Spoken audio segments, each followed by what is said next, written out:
What happens when a CEO restocks a cafe bar undercover and hears the manager threaten to take a worker's tips over a single bad review? Kellan Nichols stood in front of the mirror in the back of his black Suburban, adjusting the wire-rimmed glasses and smoothing down his graying wig. He barely recognized himself. The tailored suits were gone. Today, he wore a cheap polo with the company's logo, a name tag that read Larry, and khaki cargo pants. He looked like any other new hire at one of his 11 cafe bar locations. He'd inherited the company from his father 3 years back, but lately, the numbers at store number 7 downtown had started slipping. It wasn't just sales. Employee turnover was high and customer reviews had gone from glowing to mixed. His district manager, a guy named Troy, kept blaming the changing neighborhood, whatever that meant. Kellan didn't buy it. He'd never actually met the staff at this location. All hiring was done by the store's manager, and with the company growing fast, he'd let himself drift farther from the day-to-day. That didn't sit right with him anymore. He stepped into the alley and knocked on the staff door.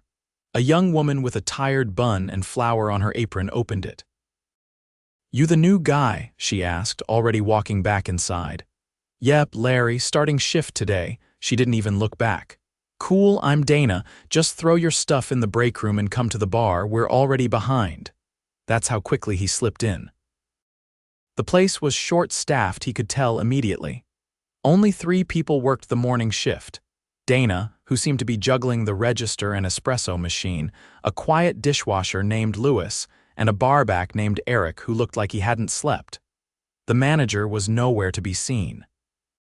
Kellan got to work. He restocked the fridge, wiped counters, and ran dishes. No one questioned him. No one looked twice. Around noon, the manager finally showed up. She was in her early 40s, tall, and walked in like she owned the block. Her name tag read Tina. She didn't greet anyone, just went straight to the office. Dana muttered under her breath, "Of course, shows up when the rush is already over." Kellan kept quiet and kept working. He watched. Dana was too good to be ignored like this. She handled rude customers with ease, fixed a broken syrup pump with duct tape and a spoon, and kept the line moving. When Eric dropped a tray, she helped him clean it up without a word. She carried the team. At 2, a customer came back in, waving their phone. "Excuse me. I left a review this morning and now I'm getting a message asking me to take it down." Dana frowned. "What kind of message?" From someone named Tina.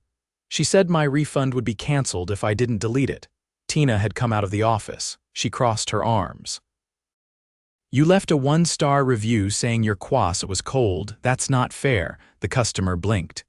"It was cold. I told the barista and she said the warmer was broken."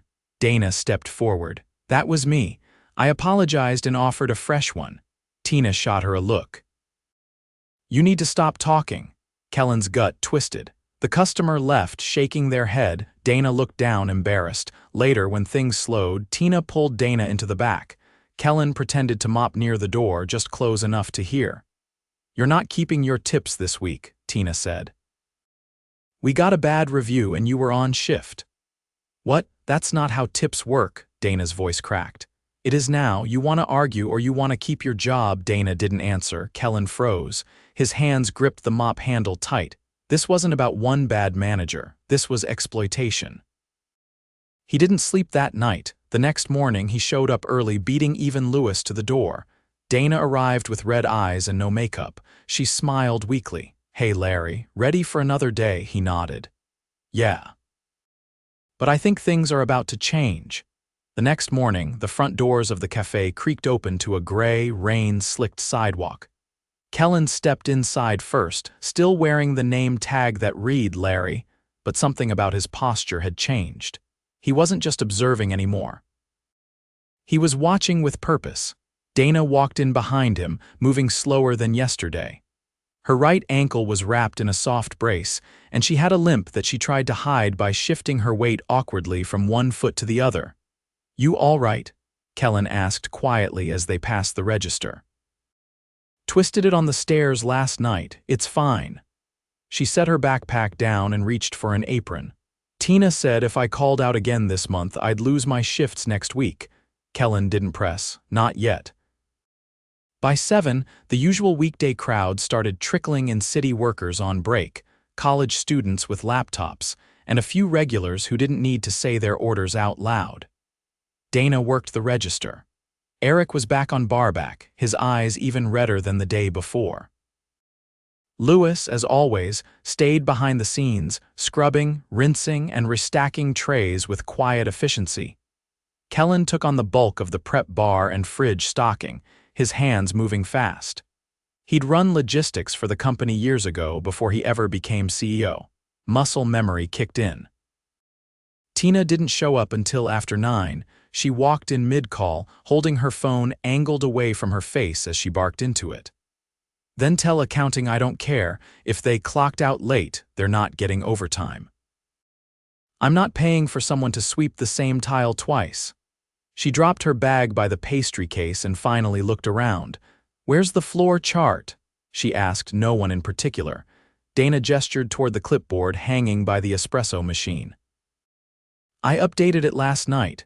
Tina pulled it down, scanned it, and then tossed it on the counter. You don't assign tasks. I do. Dana looked away, jaw tight. The rush picked up. A couple walked in with a toddler who immediately began banging on the pastry case glass. Eric flinched every time the kid shrieked. Dana handed them a tray with a smile, but her limp was worse now. She leaned slightly against the register between orders. By 10, the espresso machine started making a harsh whirring sound. Kellan stepped over. Steam wands clogged. Could use a flush, Eric nodded. It's been doing that for a week. Hard water buildup, I think. Why hasn't it been serviced? Kellan asked. Tina said the warranty's expired and we can't afford repairs right now. Kellan crouched down and opened the lower panel. What he saw made his stomach turn. There was mold buildup around the internal hoses and clear signs of water leakage enough to be a safety hazard. He stood up slowly. Has anyone reported this to corporate? Eric shook his head. We're supposed to go through Tina. She said she already submitted a ticket. Kellan knew that was a lie. He would have seen the maintenance request himself. A tall man in a construction vest stepped up to the counter. Hey, just a heads up, I found a roach on your front patio, crawling across the table. Dana froze. I'm so sorry, I'll get someone to check that right away. I already moved tables, he said, shrugging. Just figured you'd want to know. Tina had overheard. She didn't look concerned, probably came from the alley. Not our problem once they step outside. Kellan turned toward her. Actually, that patio's our property. We serve food out there. If there's a pest problem, she cut him off. Larry, was it? You're not in charge here. Go refill the milk fridge. He didn't move. Now, Kellan stepped away, but the moment was burned into his mind. At 11, the bakery delivery arrived late. The driver, a woman with a clipboard and a raincoat, looked exhausted. She handed Dana the invoice and started unloading trays. Tina walked by and glanced at the signature line. Nope, you signed last time. Let Larry do it. Dana hesitated. I'm the shift lead today. I'm supposed to verify inventory. Tina raised an eyebrow. You're also supposed to be able to stand for an 8-hour shift, but here we are. Kellan stepped forward. I've got it. He walked out to the loading zone with the driver, who muttered under her breath the entire time. They always make me wait, always short-staffed. I've got 4 more stops today and I'm already behind. Once the trays were inside and signed for, Kellan returned to the front. A woman in a sharp blazer was standing at the counter, tapping her nails on the glass. She looked out of place among the students and construction crews. I'm here for an interview, she said. 11:15. Dana looked confused. We're not hiring. The woman raised an eyebrow. I spoke with the manager. Tina, I think. Tina emerged from the back, chewing gum. Oh right, you're the marketing intern. I have a degree in digital marketing and applied for the assistant manager role. Tina laughed. Same thing. You'll be doing flyers, TikToks, and maybe wiping down tables if we're short. The woman blinked. I'm not looking for a social media internship. The posting said. Tina cut her off. You want the job or not? I don't have time to babysit. The woman looked around, eyes scanning the disorganized bar, the overflowing trash, and the stained floor tiles. Without a word, she turned and walked out. Tina shook her head. Another one who thinks Instagram followers equal experience. Dana leaned closer to Kellan. That's the third person this week. Kellan said nothing. His jaw was set. His hands were shaking slightly, but he kept them in his apron pockets. Just before the lunch rush, a man in a dark hoodie came in and tried to use a counterfeit bill. Dana spotted it immediately and calmly pointed it out. He got aggressive fast, slamming his hand on the counter and shouting. Eric backed up. Lewis peeked his head out from the back, unsure if he should intervene. Tina finally stepped out of the office, phone still in her hand. What is this, a charity? Just give him the damn kwasa and get him out. Dana looked stunned. It's fake currency, I'm not do it, Tina snapped. Or I'll do your drawer, count myself, and find a reason to write you up. Kellan stepped forward. I'll handle it. He walked past Dana and faced the man, calm, steady. Sir, we can't accept this bill. You're welcome to pay another way. The man hesitated, muttered something under his breath, then left. Tina gave Kellan a once-over. You're not bad with confrontation, we might keep you on. Kellan didn't answer. He walked to the back, pulled out his phone, and sent 2 messages. One to the regional HR lead. The other to security. By 2, the cafe had quieted. Dana was finally sitting for a 5-minute break, ankle propped on a milk crate. Eric was restocking cups. Lewis had gone to take out the trash. Tina opened the back office door just as 2 men in black blazers walked in through the front. They asked for the manager. Tina straightened, confused but curious. That's me. Kellan stepped up behind them, pulled off his wig and glasses, and looked her square in the eye. No. I am.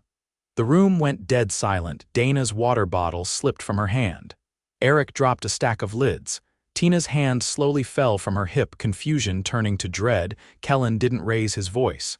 You've been misrepresenting company policy, endangering your staff, lying about maintenance, threatening employees over legal wages. She opened her mouth, but he held up a hand. You're fired. Effective immediately. Security will escort you out. The security team stepped forward. You can't just, she started, but stopped when she saw the HR rep walk in behind Kellan, tablet in hand. Oh, I can, and I have.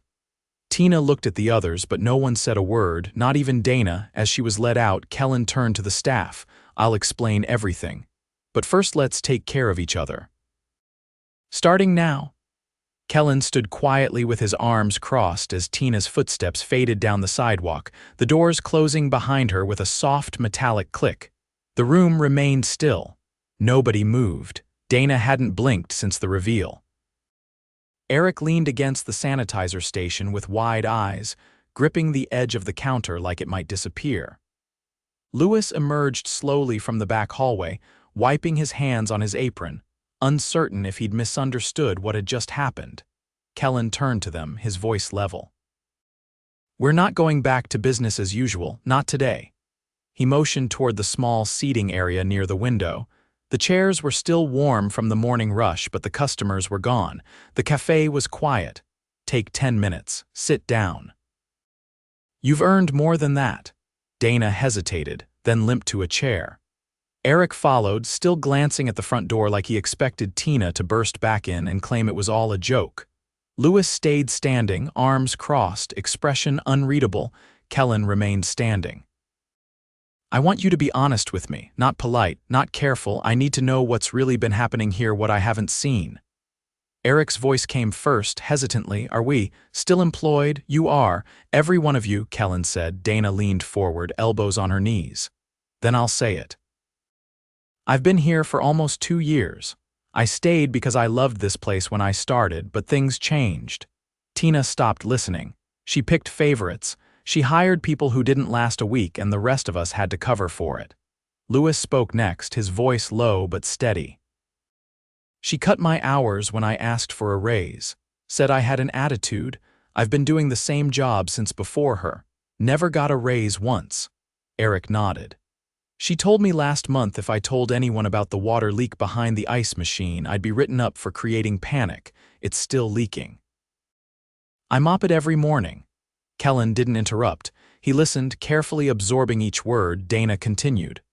Last week when I twisted my ankle, she said if I went to urgent care, I'd lose my weekend shifts. I couldn't afford that, so I came back in the next day. Eric looked down.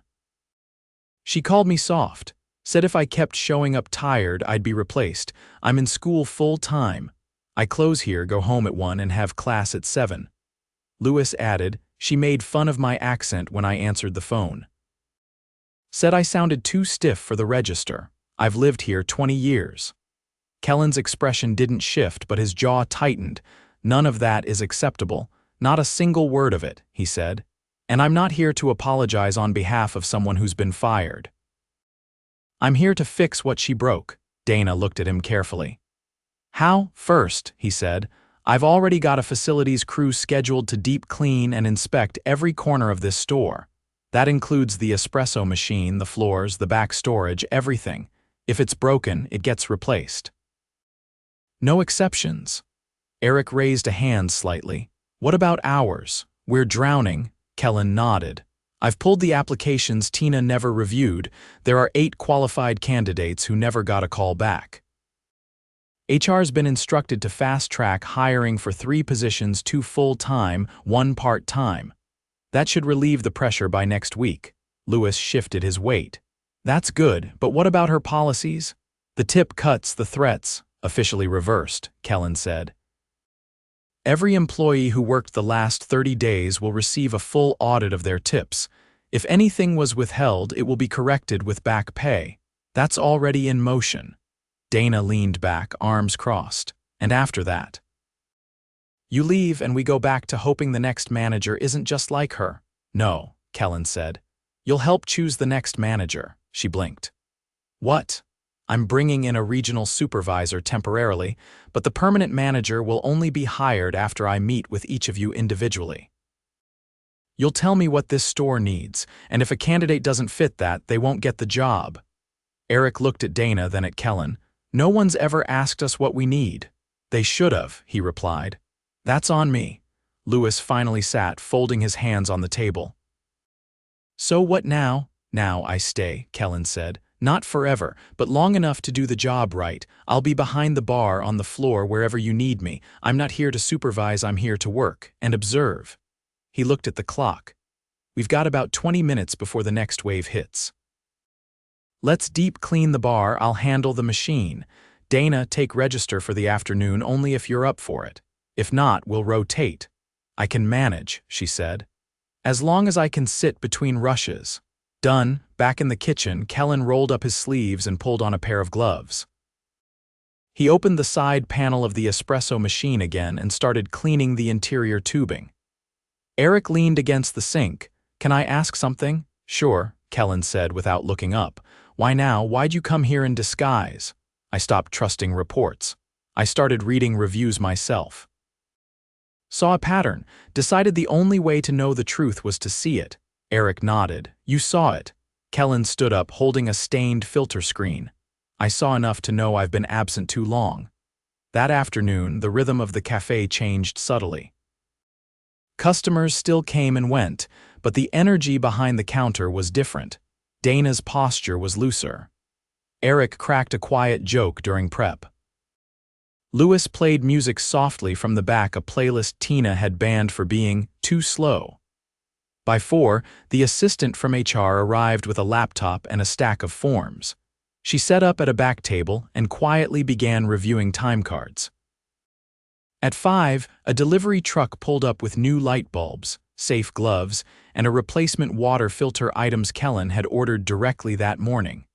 At 6, Dana sat with her ankle elevated while Eric covered the front. She tapped a message on the tablet register, then looked up. Do you want the schedule system updated too? The one she used was handheld. Build it from scratch, Kellan said. Use what works for you, she smiled faintly. All right. By 7, the store was nearly empty. The rain had tapered off and the streetlights cast long shadows across the sidewalk. Kellan stepped out back to the alley where he'd first entered 2 days ago. The air smelled like wet asphalt and yeast. He leaned against the wall, looking at the company logo painted on the side of the building. Footsteps approached. Dana. "I still don't understand what made you care enough to come down here," she said. "I started this company with my father," he said. "We wanted to build something that treated people better than the jobs we came from." She looked down at her hands. "You think we can get back to that?" "I think we can get somewhere better." She nodded slowly. "You said earlier none of this is acceptable," she said. "Does that mean it never should have been?" Kellan looked at her. "It never should have been." They stood there a moment longer, the hum of the refrigeration unit in the background, then he pushed off the wall. "Tomorrow we start early, but not short-staffed. 2 trainees are coming in, you'll help onboard." "If you're willing." Dana glanced back toward the front of the store. "Yeah, I'm willing." They walked back in together, the hum of the cafe shifting into something steadier, something more human. The following Monday, dawn broke pale over the city skyline, casting long streaks of light across the cafe's front windows. Inside, the store was quiet but not empty. Kellan stood behind the counter, sleeves rolled up, clipboard in hand. 2 new hires were standing beside him, Amira and Joel, both fresh out of training. Both still watching everything with the cautious energy of people who don't yet know how much they are allowed to care. Dana adjusted her apron as she walked in, her ankle still wrapped but no longer swollen. She moved with more confidence now, still limping slightly but upright, deliberate. She paused when she saw the 2 new faces. Kellan glanced up. "You're early." "So are you," he gestured toward the others. "Meet Amira, Joel. They're starting full shifts tomorrow. Today they observe." "You'll walk them through the bar setup," Dana nodded at them. "You picked the right day. Monday rush is the real test." Kellan stepped aside as she led them through the prep routine. She didn't need notes. Her instructions were measured, precise when to change the rinse buckets, how to keep the milk pitchers rotated, which blend to push when the drip ran low. Joel asked thoughtful questions. Amira took notes. Eric arrived 15 minutes later, rubbing sleep from his eyes but walking straighter than usual. He gave Kellan a small nod, then clocked in and headed toward the back without needing to be told. Lewis followed shortly after, sliding in through the staff door with a new pair of gloves slung through his belt loop. "Morning," Kellan called out. Lewis raised a hand in acknowledgement. "Machine's already on. I'll check the drain trap and swap the mop head before open." Kellan checked the time. 10 minutes. Let's do a final wipe down." The team moved in rhythm, efficient, focused. The store didn't feel rushed today. It felt ready. By 7:30, customers were trickling in. A woman in a red scarf ordered a cappuccino and left a 5 in the tip jar. A group of college kids followed, ordering a mix of lattes and pastries, laughing between themselves. Dana worked the register while Eric pulled shots and coordinated with Amira, who stood beside him watching every move. Kellan positioned himself near the pastry case, restocking between orders and quietly checking inventory levels. He didn't need to oversee, he was there to support, to make sure nothing slipped through the cracks. The difference from just a week ago was stark. At 8:15, a man in a dark blazer walked in and ordered a double espresso. He paid in cash, nodded politely, and moved to the corner table. Nothing unusual until Kellan noticed the way the man kept glancing at his phone, then at the staff, then back again. Lewis passed by carrying a crate of clean glasses. "You see that guy?" "Yeah, he's been to 3 of our stores this week. Corporate auditor. I saw him at 5th Street on Friday." Kellan kept his voice low. "Let him look. He won't find anything." By 10, the flow of customers had settled into a steady rhythm. Joel had taken over restocking syrups and was labeling containers without instruction. Amira was shadowing Eric full-time now, watching his tamping technique and asking careful questions between drinks. At 10:40, the front door opened and a woman entered carrying a laptop bag and a clipboard. She had a laminated badge around her neck and a precise, clipped walk that made everyone glance up. She stopped at the counter. "I have an appointment with the regional oversight team." I'm here to begin the formal post-termination audit. Dana glanced at Kellan, who stepped forward. She's with us, he said. You can use the back table. I'll send over the shift logs. The woman nodded and moved to set up. Kellan turned toward Lewis. Pull the time cards from the last 6 weeks. Hard copies and digital. I want everything reconciled. Lewis disappeared into the back. Dana kept her voice low. Is that about Tina? It's standard procedure. Termination and wage audit. I asked for it to be expedited. Eric looked up from the espresso machine. You think she'll try to challenge it? She already did, Kellan said. She filed a complaint claiming wrongful dismissal. HR reviewed the footage, the logs, and the witness reports. Dana's eyes narrowed, and it was dismissed within 48 hours. Eric exhaled slowly. Good. By 11:30, the store was in full swing again. A family with 2 toddlers came in and took the corner booth. An elderly man ordered a black coffee and stayed to read the paper. Joel helped mop up a spill without being asked. Amira took her first solo drink order and got it right. The team was holding. At 12:15, Kellan gathered everyone briefly behind the bar. We're ahead of schedule. If we stay on pace, we'll close 30 minutes early for a staff meeting. Paid, mandatory, Dana raised an eyebrow. Mandatory, he nodded. No exceptions. By 2, the lunch rush had passed. The register drawer was balanced, the trash bins replaced, the pastry case cleaned out. Kellan stepped outside to call the landlord about the front patio pest control. When he returned, Dana was waiting by the counter. There's someone here asking about the assistant manager job. Kellan looked past her to see a woman in her mid-30s standing by the chalkboard menu. She wore a blazer, but it wasn't flashy. Her shoes were practical. She was holding a manila folder. He approached. You're here about the open position, she nodded. I saw the posting last night. I live 2 blocks over. I've managed food service teams before 3 years at a co-op, 2 at a bakery downtown. Wait here, Kellan said. He turned to Dana. You've got 10 minutes. Dana looked surprised, then nodded. He returned to the applicant. Come with me. They sat at the far table near the window. Kellan gestured to Dana. This is our lead barista. She'll join us for a few questions. The woman smiled and offered a handshake. Dana took it, still cautious. Kellan leaned in. Let's make this simple. We've had problems here.